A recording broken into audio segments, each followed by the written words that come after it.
What's up, everybody? Good morning. It's been 2 weeks since my last video. I just wanted to fill you in on what's been going on with me. So, weekend before last, I went to Charlotte to celebrate my mom's 65th birthday, but she had to postpone the party because the hurricane came through, and it was postponed until Friday that just passed, September 21st, and I was unable to make it because I missed my bus.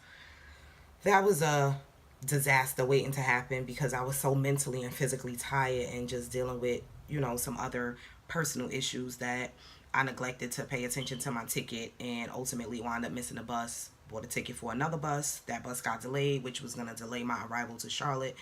And I was turning around the very next day to come back home. So my mom just was like, don't come. But I promised to make it up to her, and I'm going to figure something out so I can treat her to a nice little girls' weekend or whatever. But today I'm going to talk about anxiety and how I've had to deal with my anxiety these past 2 days at work. Being at work and seeing certain people is definitely a trigger for me. One of the biggest triggers for me when my anxiety starts to get out of control. Have to work around a bunch of people, excuse me, that essentially know what happened between myself and my ex, how it happened, with who it happened, excuse me. And, I just, I had a really rough 2 days. Yesterday, I had to see the person that my ex decided to start a whole relationship with while we were together. And for the most part, I know I shouldn't be angry with this person. That's what everybody tells me. But it's only human to be angry with both people. I'm supposed to be more angry with my ex than I am with this person. But when I had a conversation with this person and I'm saying, you knew they had a girl, like, why did you even entertain, do what you did, whatever, whatever. The response I got was because I was curious to see what ever was going to happen between us. And I get that. And the world is round. And, you know, things happen. Life goes on. But when it comes to having to see somebody that you work with so closely on a daily basis, knowing that they are a contributing factor to the demise, if you will, of your relationship, makes it kind of hard. For anybody out there that says, they've been cheated on and seeing the other person doesn't do anything to them, I wouldn't believe you 100%, because it does something. It's human nature to just be upset and be hurt. Neither here nor there where most of your hurt should lie or most of your anger should be directed. The fact of the matter is, nobody wants to see the person that their ex cheated on them with, especially in a place where you have to maintain, a certain level of professionalism, accountability, and just things of that nature. Like, my paycheck is how I support myself, it's how I pay my bills, it's how I take care of my son. So having the mindset of not letting somebody get in the way of me and my money is top priority, but it doesn't make it any easier to deal with this individual on a day-to-day basis, knowing what I know, how things went down. And this person is close with somebody else that I work with that I thought I had a good work relationship with. It was nothing personal between us, but I thought we had a good enough work relationship where, it wouldn't be so much of just the whispering and you know, the let me tell you what I heard and did you know and all this and all that. But this person proved me wrong, and I tried to move forward and still maintain the work relationship that I had. That, I let some things that were said either directly or indirectly to me and or about me, I let them go. I let them roll off my back like water when I should have just saw who that person was and believed what they showed me the first time and let it be what it was, and not even so much as not continue a work relationship, because when you work with somebody, there's bound to be some sort of interaction, but it should have been just that. It shouldn't have been anything else other than, I wasn't real personal. We talk about family and everything like that, but in terms of my relationship and things that were going on within my relationship, that was never a topic of discussion. But neither here nor there. If you can visibly see that, I'm being affected by this, then, you know, either I should have removed myself, or, just, I should have just removed myself. Simple as that. But these two people triggered my anxiety these past 2 days at work, and it was very difficult for me to make it through my day. In the past, I would text my ex and, unload and say a bunch of hurtful, disrespectful things. And I'm proud to say that I did not do that this time around.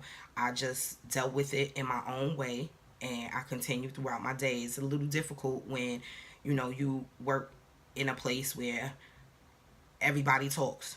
Good news always travels fast. No matter who it is, who it's about, somebody's always talking. And to just, still come to work, maintain my professionalism, try to keep a smile on my face when it was very difficult for me to do so. There have been several moments where I've broken down and everything like that, and just trying to get through my 8 hours and come home and make it to work the next day, complete my week, complete my month, and just keep moving forward, has proven to be very trying at times. But in this moment, these last 2 days, I maintained my composure and not reverting to my old ways, which was to pick up my phone, let my thumbs say what they needed to say, press send, and that be that. That's temporary gratification, and I'm trying to get away from that. I need to be able to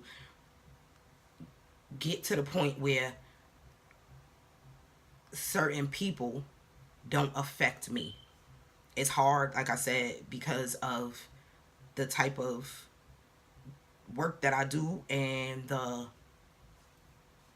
amount of time I have to spend with these people, and the closeness that I have to work with these people under is like, it's very challenging. But I make do the best way that I can. I remove myself from one work environment, place myself in another work environment, and in the beginning that was a little challenging, but I enjoy my time in my new work environment more than I did in my old work environment. But there's still no escaping seeing these two people in particular that just trigger my anxiety. There's no way around it. And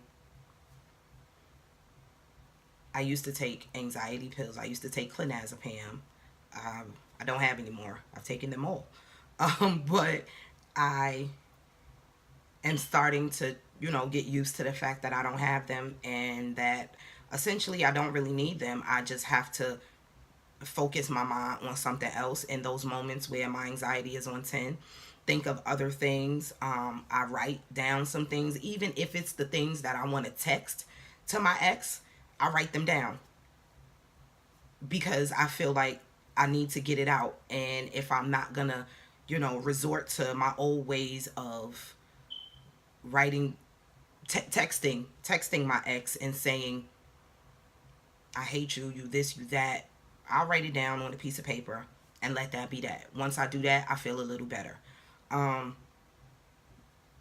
call my friends, I text my friends. Sometimes I vent to them. Other times I just talk to them just to see, catch up with them, and, focus my attention on the people that do love and care about me, and, talk to them and let them know what I'm going through. They have some helpful advice or suggestions, or sometimes they just listen. They just listen to me go off about my ex. I cry.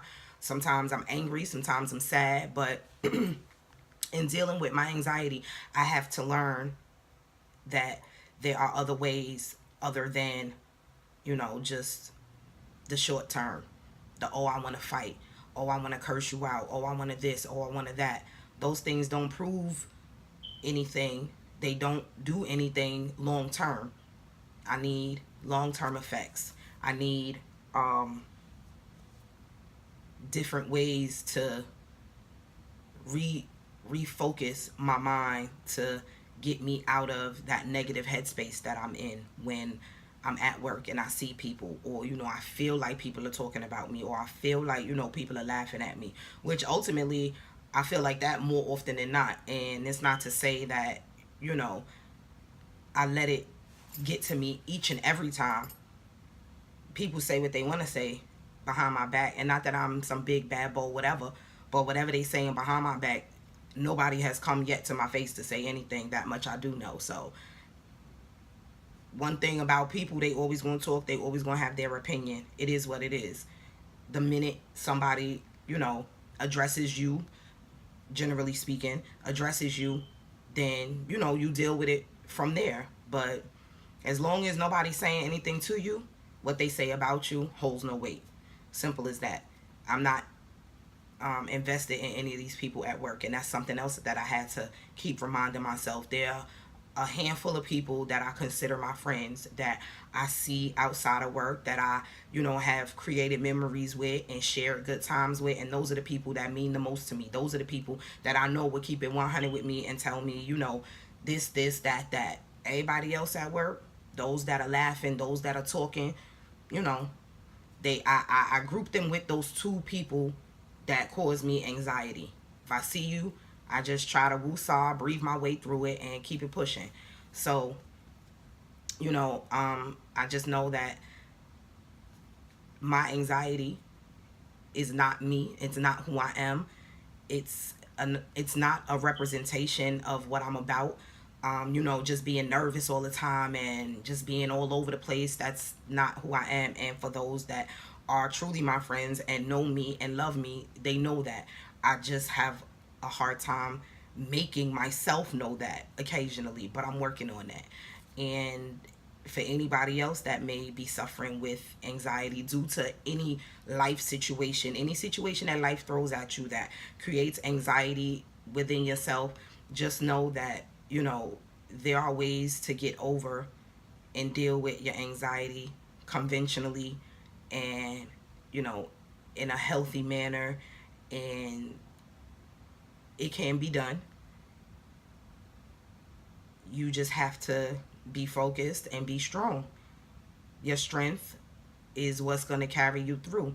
You never know. And here we go with these Instagram memes. You never know how strong you are until being strong is the only choice you have.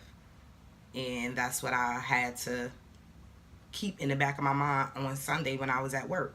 The only choice I had was to be strong, because I wasn't going to do anything that was going to put my livelihood in jeopardy. That's what I had to do on Tuesday. When I seen this person, I have to be strong, because at the end of the day, my strength is what's going to carry me through. My strength is what's going to help me get through these 8 hours and be able to go home. Now, once I'm home, however I choose to deal is however I choose to deal. I'm not hurting anybody. It's not going to affect anything. But in the moment, while I'm there at work, where everything is riding on me being strong, my strength always carries me through. And your strength will carry you through too. You just have to maintain and be strong. And be strong. It's an uphill battle, but it can be done. That's all. I just wanted to get that off my chest. And y'all enjoy y'all Wednesday. It's hump day.